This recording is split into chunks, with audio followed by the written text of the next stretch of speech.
Pilih.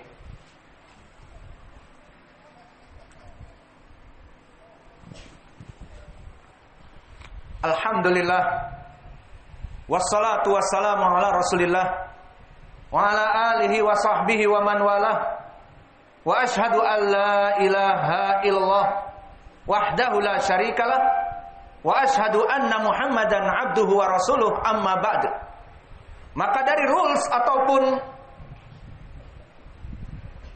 undang-undang yang tauqifiyah dari dakwah, di mana kita dalam berdakwah tidak membungkam dari kebenaran yang disembunyikan ataupun membungkam diri kita dari kemungkaran yang terzahirkan. Maka hakikat dari dakwah menjelaskan kepada ummah mana yang hak dari yang batil. Maka oleh sebab itu Allah berfirman, "Wal takum minkum ummatun yad'una ilal khair wa ya'muruna bil ma'ruf wa yanhauna 'anil munkar." Maka pasti harus ada dari suatu kaum penyeru-penyeru yang mengajak berdakwah kepada Allah, yang alamatnya, tanda-tandanya adalah mereka memerintah kepada kebaikan dan mencegah kepada kemungkaran, faulaika humul muflihun. Maka mereka orang-orang yang berjaya di dunia dan di hari akhirat kelak.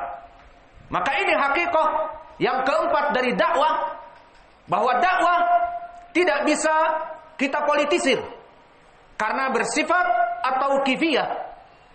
Dan dari dakwah yang diinginkan atau kifiyah yang nasnya dan pendalilannya datang dari Allah dan Rasulnya, kita ini harus berani untuk mengutarakan yang hak adalah hak, yang batil adalah batil.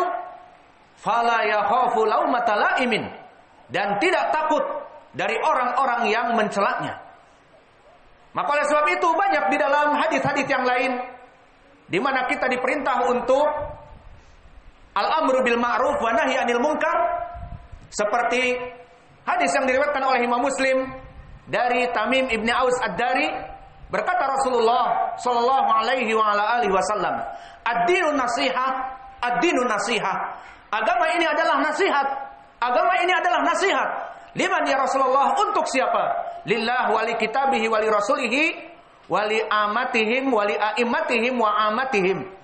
Maka untuk Allah dan Rasulnya, dan untuk para ulama, dan juga untuk awamnya kaum muslimin.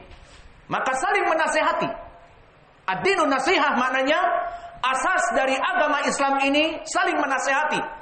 Maka jika seseorang berdakwah, dilihat ada kemungkaran, dinasihati. Mahmakan dia siapa? Namun tentunya dengan adab dan dengan kaidah taghirul munkar, tidak menjadikan mungkar yang lebih besar, tetapi memberikan faidah bagi maslahah untuk semua.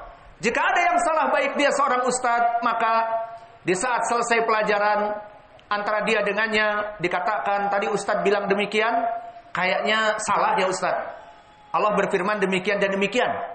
Maka ini tujuan yang khair, tidak membuat kericuhan dan fitnah ataupun tanfir. Dan begitupun jika kaum muslimin ada yang salah, maka dinasehati. Maka dari taghirul munkar disebutkan juga di dalam hadis yang diriwayatkan oleh Imam Muslim dari Abi Sa'idin Al-Khudri, "Man ra'a minkum munkaran falyughayyirhu bi yadihi, fa in lam tastati' fa bi lisanihi, fa in lam tastati' fa bi qalbihi wa dzalika adhaful iman." Maka jika kalian melihat kemungkaran, maka rubahlah kemungkaran tersebut dengan tangan jika kalian mampu, sebagai pemimpin negeri misalnya, atau sebagai pemimpin wilayah. Ada kemungkaran, dihancurkan dengan polisi dan Satpol PP digerakkan, ataupun bahkan di rumah, di mana seorang laki-laki ar-rijal qawwamuna 'alan nisa, sebagai pemimpin keluarga menghancurkan kemungkaran semampunya. Maka inilah yang diinginkan di dalam hadis ini, dan inilah yang menjadi poin di dalam dakwah kita. Di mana dakwah ahli sunnah wal jamaah, maka dia tidak runcing ke dalam dan tumpul keluar. Tetapi kebalikannya, dakwah Ahlussunnah wal Jamaah dia tumpul ke dalam kepada kaum muslimin, ruhama'u bainahum, dan juga tajam keluar, keras kepada kelompok kufar dan keras kepada kelompok ahlul bid'ah, di mana untuk mendapatkan dari keberhasilan dakwahnya di poin yang kedua dan di poin yang ketiga adalah menegakkan tauhid dan menghancurkan kesyirikan dan ahli syirik, dan menegakkan atau menghidupkan sunnah dan menghancurkan kebid'ahan dan menjauhi ahli bid'ah. Maka dakwah Ahlussunnah keras keluar seperti ucapan Allah, Muhammadur Rasulullah walladzina ma'ah asyidda'u 'alal kuffar ruhama'u bainahum. Maka mereka keras kepada kelompok kufar ataupun ahlul bid'ah. Maka kelompok ahlul bid'ah yang mengajak kepada kesesatan, kita harus keras kepadanya. Dari kelompok as-sufiyah, dari kelompok asy-syiah ar-rafidah, dari kelompok ikhwanil muslimin yang mengajak manusia untuk berlembek-lembek dalam berdakwah, dan kelompok as-sururiyun yang sekarang diboncengi oleh Roja, maka mereka mengajak dakwah ini untuk melempem seperti kerupuk yang kena angin, digigit tidak crack lagi karena dibungkam dengan uang dan sebagainya dan jabatan, akhirnya tidak crackers, tidak keras. Maka mereka semuanya di sini dalam permasalahan al-amru bil ma'ruf wa nahyi 'anil munkar tidak mengamalkan secara seutuhnya. Maka oleh sebab itu, di dalam permasalahan yang kita bahas di sini, kita ingin menjelaskan bahwa runcing kepada kelompok ahlul bid'ah dan kelompok kufar itu adalah sudah menjadi landasan utama dakwah Nabi kita Muhammad sallallahu alaihi wa ala alihi wasallam. Sehingga dakwah Ahlussunnah dia harus keras kepada kebid'ahan dan kelompok ahlul bid'ah. Dan ini sesuai dari ayat Al-Quran. Yang pertama Allah berfirman, "Wa may yushaqiqir rasul min ba'di ma tabayyana lahul huda wa yattabi' ghayra sabilil mu'minin." Apa balasannya? Nuwallihi ma tawalla wa nuslihi jahannam wa sa'at masira.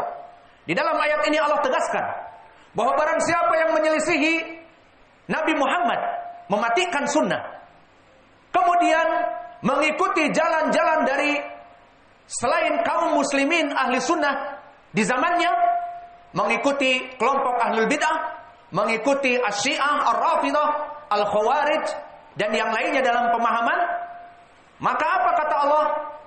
Nuwallihi ma tawalla wa nuslihi jahannam wa sa'at masira. Maka kami palingkan dia dari jalan yang hak tersebut, sehingga mereka mengikuti terus kelompok ahlul bid'ah dan mati dalam keadaan kebid'ahannya, dan akan dimasukkan kepada api neraka di hari akhirah, tempat yang buruk kembali bagi mereka. Dan ini sesuai ucapan Allah, falamma zaghu azaghallahu qulubahum. Di saat mereka tersesat, di saat mereka tidak mengikuti sunnah dan membenci sunnah, dan mereka mengikuti dakwah selain ahli sunnah, azaghallahu qulubahum. Allah akan memalingkan hati-hati mereka untuk cenderung kepada kebid'ahan dan mencintai kelompok ahlul bid'ah. Ini ayat yang pertama, bahwa kita harus keras keluar, harus tajam keluar, dan tumpul ke dalam. Juga di dalam ayat yang lain Allah berfirman,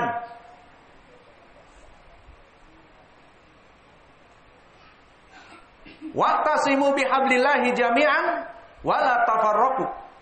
Maka di dalam ayat ini, wa'tasimu bihablillahi jami'an, kalimat wa'tasimu adalah fi'lun amr i'rabnya.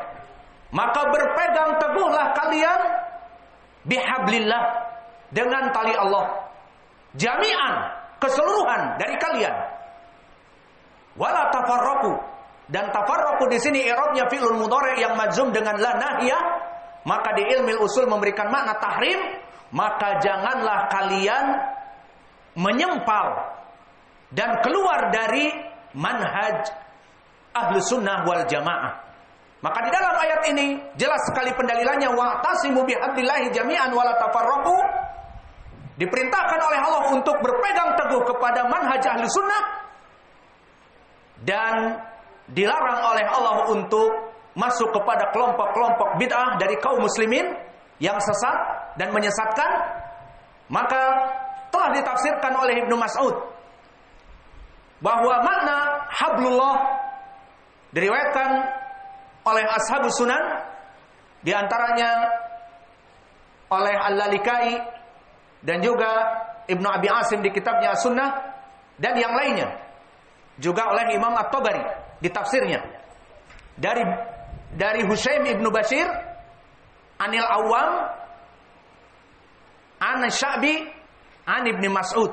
Maka Husaim Ibnu Bashir imam, dan di sini dia melaksanakan haddatsana dari Al-Awam, wal Awam di sini rawi yang thiqah, dari Asy-Sya'bi imam, Amir Ibnu Syarahil dari Abdullah Ibnu Mas'ud. Di saat Ibnu Mas'ud membaca ayat wa'tasimu bihablillah, makna bihablillah adalah ahli sunnah wal jamaah. Maka maknanya dari hadis ini, yang asar ini sahih ditafsirkan oleh Ibnu Mas'ud, maka berpegang teguhlah kepada tali Allah, maknanya berpegang teguh kepada manhaj ahli sunnah wal jamaah. Maka ini perintah Allah, bahwa kita diperintah untuk beragama Islam yang bermanhaj ahli sunnah wal jamaah as-salafiyah, dan wala tafarraqu, dilarang tahrim untuk menyempal dan menyeleweng mengambil manhaj selain manhaj ahli sunnah wal jamaah.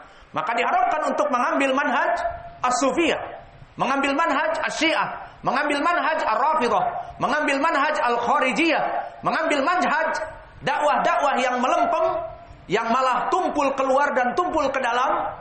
Maka ini pun bukan dari dakwah ahli sunnah. Dan juga di dalam ayat yang lain, yang ketiga, Allah berfirman, wa anna hadza sirati mustaqiman fattabi'uhu wa la tattabi'us subul fatafarraqu bikum an sabilih. Maka di dalam ayat ini ditafsirkan oleh Ibnu Mas'ud juga dari Nabi Muhammad sallallahu alaihi wasallam. Diriwayatkan oleh ashabus sunan dari jalan Asim wa huwa Ibnu Abi Nujud, Asim Ibnu Bahdalah, dari Abi Wa'il Syaqiq Ibnu Salamah dari Abdullah Ibnu Mas'ud. Maka sanadnya sahih, dan hadis ini disahihkan oleh Syekh kami Muqbil Al-Wadi'i di Al-Jami'us Sahih. Di saat suatu hari, kata Ibnu Mas'ud, Nabi menggaris dengan garis yang besar dengan tongkatnya di tanah. Setelah menggaris garis yang besar di tanah, kemudian menggaris di kanan dan kirinya dari garis yang besar tadi, garis-garis yang banyak dan garis-garis yang kecil. Gambarannya seperti tulang ikan yang tanpa daging.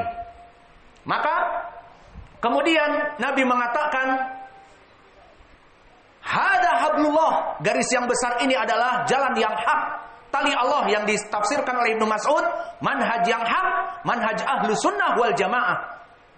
Watilka subul, dan jalan-jalan yang kecil tadi, yad'u ilaiha asyayatin, maka padanya di sempalan-sempalan jalan-jalan tadi dari agama-agama yang bukan manhaj ahli sunnah, padanya syaitan yang menyesatkan dan mengajak kepada api neraka.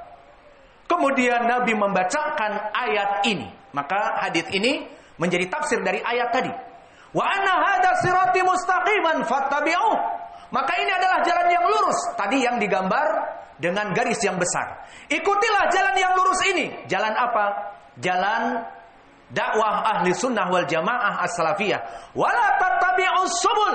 Dan dilarang di sinilah la nahya, karena tattabi'u fi'il mudhari' yang majzum dengan la nahya wa alamatu jazmihi hadfun nun. Dan janganlah kalian mengikuti as-subul, jalan-jalan tadi yang digaris oleh Nabi di kanan dan di kiri yang banyak. Fatafarraqa bikum an sabilih. Maka balasannya al-jaza' min jinsil amal. Jika kalian mengikuti garis-garis yang menyimpang tadi, kalian akan menyeleweng. Fatafarraqa bikum an sabilih, kalian akan jauh dari manhaj ahli sunnah wal jamaah, dan kalian akan tersesat menjadi pengikut syayatin. Maka oleh sebab itu di dalam hadis yang sering kita ulang, hadis iftiraqul ummah yang datang dari berbagai sahabat, di antaranya Abdullah bin Amr bin al-As, dan dari Muawiyah bin Abi Sufyan, dan juga datang dari Abi Umamah, dan juga datang dari Anas bin Malik, yang dari 4 sahabat ini naik kepada derajat yang sahih li ghairi. Berkata Rasulullah sallallahu alaihi wa ala alihi wasallam, "Sataftariqu ummati ila 73 firqah, kulluha finnar illa wahidah." Maka di hadis ini pun jelas bahwa permasalahan mengikuti manhaj yang hak itu sangat keras. Di dalam 3 ayat tadi sangat keras Allah mengatakan harus mengikuti manhaj yang hak ahlu sunnah. Di hadis ini lebih keras lagi disebutkan bahwa 72 kelompok dari kaum muslimin semuanya akan di api neraka. Kenapa? Karena mereka mengikuti kelompok yang sesat. Kecuali satu yang benar. Apa? Ditafsirkan al-jamaah, ditafsirkan as-sawadul a'zam, ditafsirkan ma'ana alaihi wa ashabi.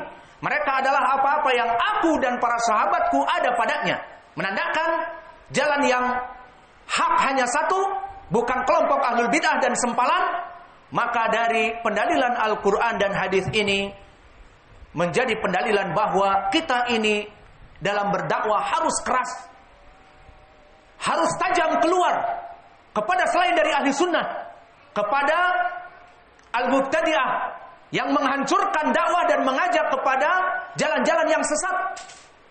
Kemudian kita tutup dari khutbah kita dengan ucapan sebagian dari kelompok mereka dai-dai melempem Asururiyah ataupun Roja, yang mengatakan bahkan kepada kita, please Ustadz, kalau dakwah itu jangan terlalu keras, jangan menyebutkan kesesatan-kesesatan orang-orang ataupun kelompok yang engkau anggap sesat. Maka ajarilah fikih, ajarilah lugatil arabiyah saja, ataupun akidah-akidah yang biasa saja. Kenapa? Karena nanti kalau kamu terlalu keras, orang-orang akan lari dari kamu dan dakwahmu tidak akan berkembang. Kenapa? Karena tidak ada lagi dana. Orang-orang yang memberikan dana untuk pembangunan masjid, untuk pembangunan rumah, untuk menyewakan rumah untuk ustadz, untuk memberikan mukafaah untuk ustadz, akan lari. Karena mereka dari kelompok dai-dai melempem. Karena mereka dari kelompok orang-orang sururiyah. Karena mereka mencintai Jama'atut Tabligh. Karena mereka mencintai kelompok as-sufiyah. Maka syubhat ini kita jawab, ketahuilah bahwa dakwah ini at-tauqifiyah, rules dan undang-undangnya dari Allah. Allah yang membuat constitution agar kita berdakwah dengan keras, menohok keluar dan tajam keluar kepada kelompok ahlul bid'ah dan kepada kebid'ahan. Seperti pendalilan yang kami sebutkan. Maka kita katakan lagi, kita tidak bisa mempolitisir dakwah. Di mana kita melihat kemungkaran karena kebutuhan kita kepada harta. Di saat kita melihat kemungkaran, kemudian kita membungkam diri karena kita butuh kepada pembangunan masjid, kita butuh kepada pembangunan pondok, kita butuh kepada rumah-rumah sewa dan kontrakan untuk kehidupan kita. Akhirnya dilihat kemungkaran di depan mata, kemudian kita membungkam diri karena mempolitisir dakwah. Maka kita katakan kepada mereka, ini tidak bisa. Cukuplah Allah. Allah yang akan memberikan rizki kepada kita di saat kita melaksanakan qaulan sadida. Di saat kita menyebutkan dengan ucapan-ucapan yang sadid, yang dipenuhi dalil dan keras. Karena Allah telah berfirman, innal ladina amanu wa amilus solihat sayaj'alu lahumur rahmanu wudda. Di dalam ayat Al-Quran ini Allah berfirman, orang-orang yang beriman dan orang-orang yang melaksanakan amal-amal yang soleh, sayaj'alu lahumur rahmanu wudda. Maka Allah Jalla wa'ala akan menjadikan baginya wuddan. Apa makna wuddan? Wuddan adalah ditafsirkan oleh sebaik-baiknya ahli tafsir dari sahabat Abdullah ibn Abbas. Diriwayatkan oleh Imam At-Tabari dari 3 jalan. Pertama dari Atiyah Ibnu Sa'id Al-Aufi yang musalsal dengan Al-Aufiyin yang dhaif. Musalsal Al-Aufiyin yang dhaif. Dan yang kedua diriwayatkan dari Ali an Ibnu Abbas, dan Ali huwa Ibnu Abi Talha, rajulun thiqah tetapi lam yasma min Ibnu Abbas. Dan yang ketiga datang dari jalan Mujahid an Ibnu Abbas, maka di sini pun sanadnya dhaif dari jalan Laits Ibnu Abi Sulaim yang dhaif. Maka dari tiga jalan ini semuanya dhaif, bisa terangkat kepada Hasan li ghairi seperti di pelajaran ilmu mustalahil hadis yang kita pelajari. Maka dikatakan oleh Ibnu Abbas, saya ja'alu lahumur rahmanu wudda. Makna wudda, Allah menjadikan di hati-hati kaum muslimin mencintai mereka dan memberikan rizki dengan rizki-rizki yang thayyibah. Maka ini tafsir dari Ibnu Abbas, bahwa orang-orang yang beriman dan melaksanakan amal-amal yang saleh, saya ja'alu lahumur rahmanu wuddan. Allah akan menjadikan manusia-manusia yang hidup di dunia ini akan mencintainya dan akan memberikan rizki-rizki yang baik kepadanya. Ini makna saya ja'alu lahumur rahman wuddan. Kama qala Ibnu Abbas dengan sanad yang sahih li ghairi. Maka oleh sebab itu ya ibadallah, janganlah takut dalam berdakwah untuk menjelaskan mana yang hak dari yang batil. Di sana ada dakwah yang menyesatkan, disebutkan kesalahannya dan disebutkan ustadz-ustadznya dari kelompok ahlul bidah dengan tujuan tidak bungkam dari kesesatan. Maka berapa manusia yang terjerembab kepada kebid'ahan orang ini di saat kita mengetahui, namun kita diam, kita bungkam karena kita butuh kepada dana. Kalau aku mencela orang ini, maka dari mana aku bisa makan? Kalau aku mencela dai ini dan kelompok sesat ini, maka mereka akan memutuskan mukafaah kepada kami. Maka ketahuilah ya ibadallah, bahwa dakwah ilallah secara ikhlas menghancurkan kesyirikan dan menghancurkan kebid'ahan dan ahli bid'ah itu lebih aula daripada hanya sekedar makan dan minum dan sandang dan papan. Maka Allah telah menjanjikan di dalam ayat tadi, saya ja'alul lahumur rahmanu wuddan. Qala Ibnu Abbas, Allah akan menjadikan di hati-hati kaum muslimin qabul, mencintai orang ini dan akan membantunya. Dan begitu pun gambarannya seperti di dalam hadis yang diriwayatkan oleh Imam Al-Bukhari dari Abi Hurairah. Innallaha idza ahabba fulanan yunadi Jibril fis sama' faqala ya Jibril inni uhibbu fulanan fa ahibbah.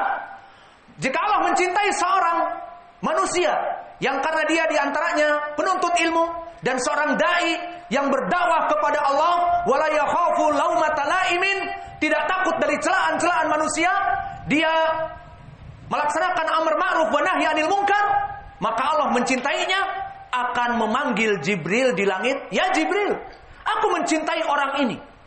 Maka Jibril mengumumkan di atas langit kepada malaikat-malaikat yang lain, innallaha yuhibbu fulanan fa'ahibbuh. Maka ketahuilah wahai para malaikat, bahwa Allah mencintai orang ini, maka cintailah kalian para malaikat orang ini. Maka telah dicintai orang ini oleh Allah dan seluruh penduduk langit. Lalu apa setelah itu? Maka berkata Rasulullah sallallahu alaihi wa ala alihi wasallam, faju'ilal qabul fil ard. Setelah dicintai bagi mereka orang-orang yang di atas langit dari para malaikat dan bahkan Allah sendiri yang di atas langit mencintainya, setelah itu ju'ilal qabul fil ard. Allah menjadikan orang ini diterima dan dicintai dan diberikan rizki dengan mudah dengan rasa cinta kaum muslimin yang ingin membantu dakwahnya. Dengan ikhlas, bukan tujuan karena kamu sama-sama hizb dengan saya. Karena kamu sururi, aku pun sururi, kami bantu. Never ever. Never ever. Maka akan dibantu dengan orang-orang yang Allah jadikan dia itu qabul. Maka banyak dari orang-orang yang akan membantu dakwahnya, meskipun orang-orang ini bisa jadi menyelisihi dakwahnya, namun dia akan menjadi qabul. Dan bisa jadi orang-orang yang meninggalkan dakwahnya dikarenakan terlalu keras tadi, Allah gantikan dengan orang-orang lain yang mencintainya. Dan juga camkan dengan ayat Allah, "Wa man yattaqillaha yaj'al lahu makhraja wa yarzuquhu min haitsu la yahtasib." Barang siapa yang bertakwa kepada Allah, melaksanakan dakwah dan tidak takut kepada ahlul bid'ah dan kebid'ahan mereka, dan menjelaskan al-amru bil ma'ruf wa nahyi 'anil munkar dari kebesaran ibadah, maka wa man yattaqillah, dari ketakwaan kepada Allah, maka barang siapa yang bertakwa kepada Allah, Allah mudahkan solve problem bagi segala permasalahannya. Wa yarzuqhu min haitsu la yahtasib. Dan Allah akan memberikan rizki dari perkara-perkara yang tidak pernah terpapar olehnya, tidak pernah terpersepsi olehnya, tidak pernah dia planningkan bahwa dia akan mendapat pekerjaan dalam satu bidang ini. Tidak, Allah berikan rizki dari perkara yang tidak dikira-kirakan. Karena apa? Karena berdakwah dengan ikhlas dan berdakwah la yakhafu laumata laimin, menegakkan sunnah dan mematikan bid'ah dan menjauhkan manusia dari ahli bid'ah. Maka Allah janjikan, "Wa man yattaqillah yaj'al lahu makhraja wa yarzuqhu min haitsu la yahtasib."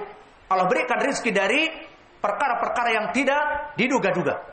Dan juga Allah berfirman, "In tansurullah yansurkum wa yuthabbit aqdamakum."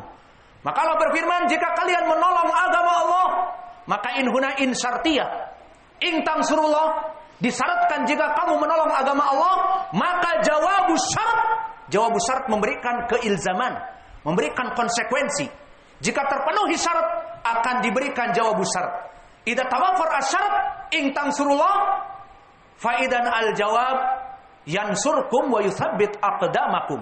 Maka pasti Allah akan menolong orang tersebut, wa yuthabbit aqdamakum, maknanya menguatkan pondasi-pondasi yang tadinya fakir menjadi kaya, dan yang tadinya dalam keadaan ketakutan dalam dakwahnya menjadi kuat.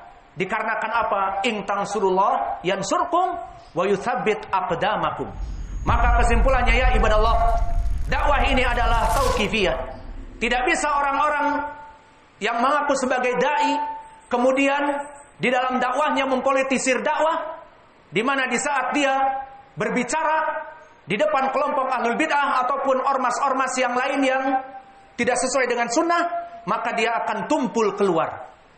Dan juga tidak sebaliknya, dari dai ilallah yang harusnya tumpul keluar, yang harusnya tajam keluar, keras kepada kelompok ahlul bid'ah, justru kebalik. Dia tumpul keluar dengan kelompok ahlul bid'ah berkasih sayang dan keras ke dalam. Sesama ahlus sunnah saling mentabdi', sesama ahlus sunnah saling menghizbiyahkan, sesama ahlus sunnah saling hasad di dalam dakwahnya, sehingga membuat dakwah salafiyah hancur, luluh lantap dikarenakan dai-dai yang tumpul keluar berjibaku dengan kelompok ahlul bid'ah dan keras ke dalam mencela sesama dai-dai ahlus sunnah. As'alullahal karim rabbal arsyil azim an yahfadha dinana